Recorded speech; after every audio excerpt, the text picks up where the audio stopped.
அனைவருக்கும் வணக்கம். இன்னைக்கு தினமணி செய்தித்தாள்ல என்னென்ன செய்திகள் இருக்கு அப்படிங்கிறத பார்ப்போம்.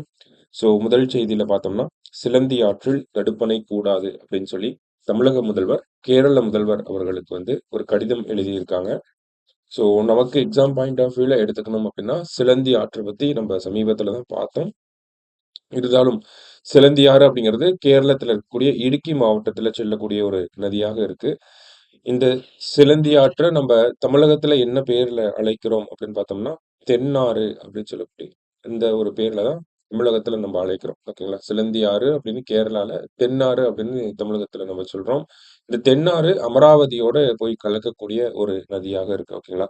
It is a tributary of Amaravati அப்படின்னு சொல்றோம். Thennaru is a tributary of Amaravati. ஓகேவா?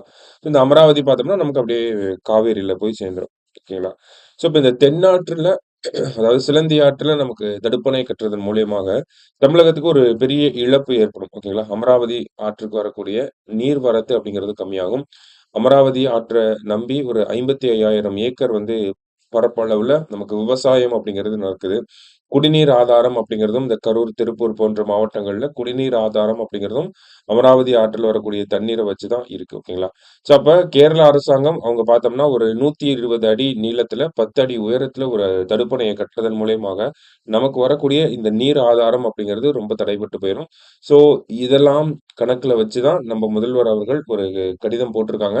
சட்ட ரீதியான போராட்டத்தையும் தமிழக அரசாங்கம் எடுத்துட்டு போவாங்க அப்படிங்கிறத நம்ம எதிர்பார்க்கலாம். ஏன் அப்படின்னு பார்த்தோம்னா, நமக்கு அ என்ன சொல்ற இந்த அமராவதி ஆறு அப்படிங்கிறது நமக்கு காவேரியோட கலக்கும் அப்படிங்கிறது நமக்கு தெரியும். ஓகேங்களா?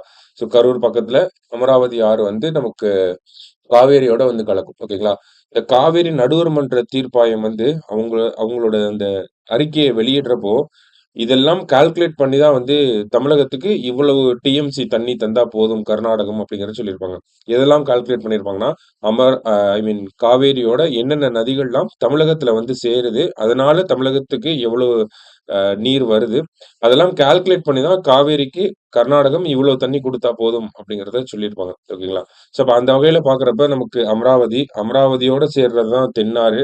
தென்னாறுல தான் கேரளா இப்போ தடுப்பணை கட்டுறாங்க. அப்ப தென்னாறுல ஐ மீன் சிலந்தி ஆற்றுல ஒரு தடுப்பணை கட்டுனா, அமராவதிக்கு தண்ணி வராம போகும். அமராவதிக்கு தண்ணி வராம போச்சுன்னா, நமக்கு காவேரியில தண்ணி இருக்காம போகும். அப்ப இது எல்லாமே காவேரி நடுவர் மன்ற தீர்ப்பாயத்துக்கு கீழயும் வரக்கூடிய ஒரு விஷயமா அப்படிங்கிறதையும் தமிழக அரசாங்கம் ரிசர்ச் பண்ணிட்டு தான் இருக்காங்க. அது அந்த காவேரி நடுவர் மன்ற தீர்ப்பாயத்திலயும் போய் முறையிடலாமா? இல்ல டைரக்ட்டா உச்சநீதிமன்றத்துல போய் முறையிடலாமா? அப்படிங்கிற விஷயங்கள்லாம் இப்போ போயிட்டு இருக்கு. சரிங்களா? அதுதான் இந்த ஒரு செய்தியில நம்ம பார்க்குறோம். அடுத்ததா பார்த்தோம்னா, நமக்கு ரிமால் புயல் அப்படிங்கிறது உருவாகியிருக்கு அப்படிங்கிறத சொல்றாங்க. இந்த ரிமால் புயல் அப்படிங்கிறத பத்தி நேத்தே பார்த்தோம்.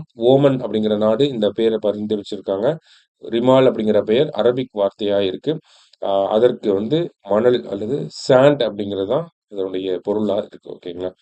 இந்த ரிமால் அப்படிங்கிற புயல் நமக்கு இந்த மேற்கு வங்கம், அங்க பங்களாதேஷ் இந்த ரீஜியன்ல தான் புயல் கரையை கடக்கும் அப்படிங்கிறத சொல்லியிருக்காங்க. அடுத்தது பார்த்தோம்னா, திருக்குறள்.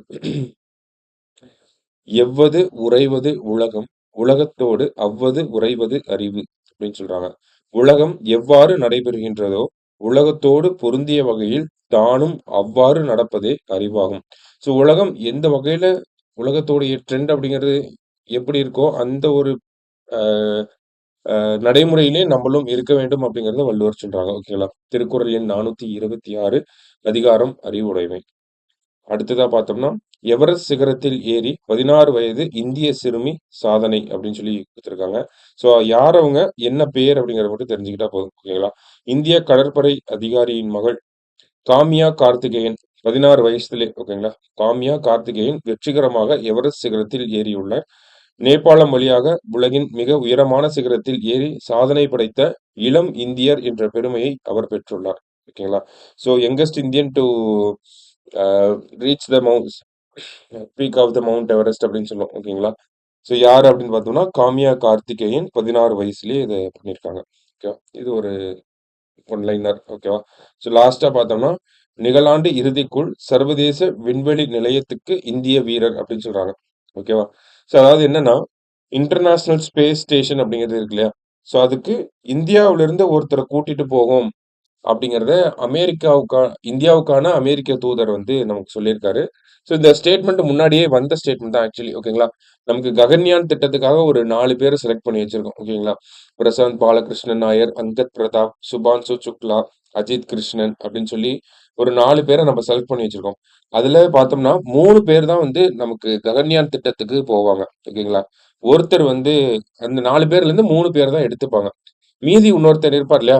அவர வந்து இந்த இன்டர்நேஷனல் ஸ்பேஸ் ஸ்டேஷனுக்கு அனுப்பலாம் அப்படிங்கிற ஒரு பிளான்ல இஸ்ரோ இருக்காங்க அப்படின்னு சொல்லி சமீபத்துல இஸ்ரோவோட சேர்மன் குடுத்த ஒரு பேட்டியில சொல்லப்பட்டிருந்துச்சு. ஓகேங்களா? ஸோ அந்த வகையில இது ஆல்ரெடி டிஸ்கஸ் பண்ண ஒரு விஷயமா தான் இருக்கு. ஸோ இந்தியன் ஒருத்தர் வந்து இன்டர்நேஷனல் ஸ்பேஸ் ஸ்டேஷனுக்கு கண்டிப்பா போறது நெறைய சான்சஸ் இருக்கு அப்படிங்கிறத குடுத்துருக்காங்க. ஓகேவா? ஸோ இன்னைக்கு செய்தித்தாள பொறுத்தவரைக்கும் பார்த்தோம்னா, இதெல்லாம் தான் இம்பார்ட்டன்ட்டான செய்திகளா இருந்துச்சு. நாளை செய்தித்தாள் வாசிப்புல சந்திக்கலாம். நன்றி.